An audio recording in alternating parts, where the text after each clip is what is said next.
Est-ce qu'il y a un endroit en particulier qui t'inspire, que ce soit chez toi ou dans un autre pays? C'est le sujet de cet avant-dernier épisode de J'envoie 2024. Les médias sociaux en affaires est ton rendez-vous hebdomadaire pour en connaître davantage sur les différents réseaux sociaux et les plateformes de création de contenu dans un contexte d'affaires.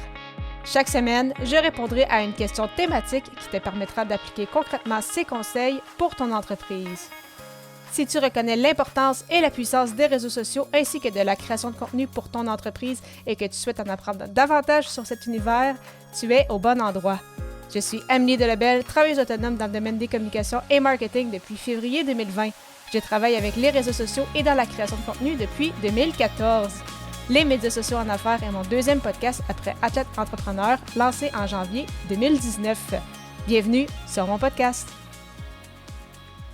Salut et bienvenue sur les médias sociaux en affaires, épisode 240, alors qu'aujourd'hui je réponds à la question « Est-ce qu'il y a un lieu qui t'inspire? » Il s'agit donc du 30e épisode sur 31 de ce défi créatif J'envoie 2024 où tout au long du mois de janvier, j'ai publié un épisode par jour avec soit une contrainte créative ou une thématique précise par épisode. Et aujourd'hui, la thématique est bien évidemment un lieu qui m'inspire. Donc, bien évidemment, comme probablement toi, j'en ai quand même quelques-uns qui me permettent vraiment d'être dans ma bulle, de me concentrer, d'être en mesure d'avancer mes trucs. Et un de ces endroits-là, c'est bien évidemment mon bureau ici, donc à Québec. Un endroit où je suis très, très bien, surtout depuis que j'ai déménagé il y a 1 an et demi. Donc, j'ai vraiment mon espace à moi, un très, très bel espace aussi. Donc, c'est quelque chose que j'apprécie beaucoup.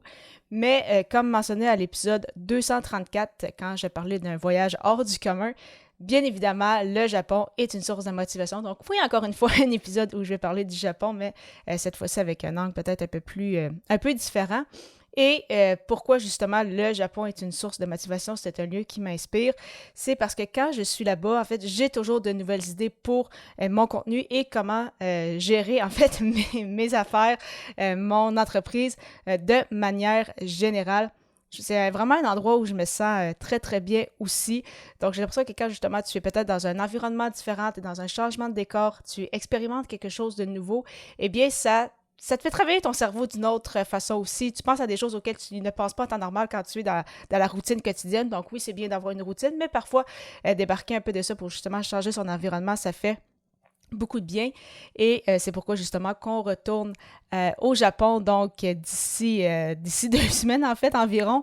Et j'ai beaucoup adoré particulièrement Osaka. Donc, oui, la nourriture, si tu es un gastronome qui adore la nourriture, Osaka, c'est vraiment la ville de la gastronomie au Japon. Mais il y a également vraiment une atmosphère, une vibe, comme j'aime dire, qui est vraiment particulière à Osaka et qui a fait qu'on est vraiment tombé amoureux de la ville, en fait, avec mon copain, même plus que Tokyo. Et on a été assez étonnés de ça puisqu'on avait adoré lors de notre premier voyage au Japon. C'est ça, notre expérience en fait à Tokyo où on avait passé les 24 jours. Et quand on avait visité Osaka, on savait qu'on allait avoir du plaisir, on savait qu'on allait avoir du fun, mais dans notre tête, ça allait être, c'est ça, différent de Tokyo, mais on ne savait pas si on allait aimer autant ça ou non. Et finalement, on l'a aimé, et même plus que Tokyo, ce qu'on aurait, c'est ça, vraiment pas cru. Donc, vraiment, c'est un endroit qu'on apprécie beaucoup et je sais qu'à chaque fois que je retourne là-bas, c'est ça, je reviens avec des nouvelles idées. Donc, j'ai hâte justement de t'en parler. Ça fera probablement ça aussi l'objet d'un futur épisode de podcast, donc un peu plus tard cette année. Donc, on a déjà hâte d'y être. Tu souhaiterais justement créer du contenu dans un lieu qui te marque et ce, peu importe où. Ça tombe bien, j'ai un guide pour toi pour t'apprendre à lancer ton podcast et ton blog. Pour le télécharger gratuitement, simplement te rendre au ameliedelbel.com/guide et j'ai très hâte de te retrouver à l'épisode 241 alors que le sujet sera « Quel a été mon épisode préféré de J'envoie 2024 ?» À très vite!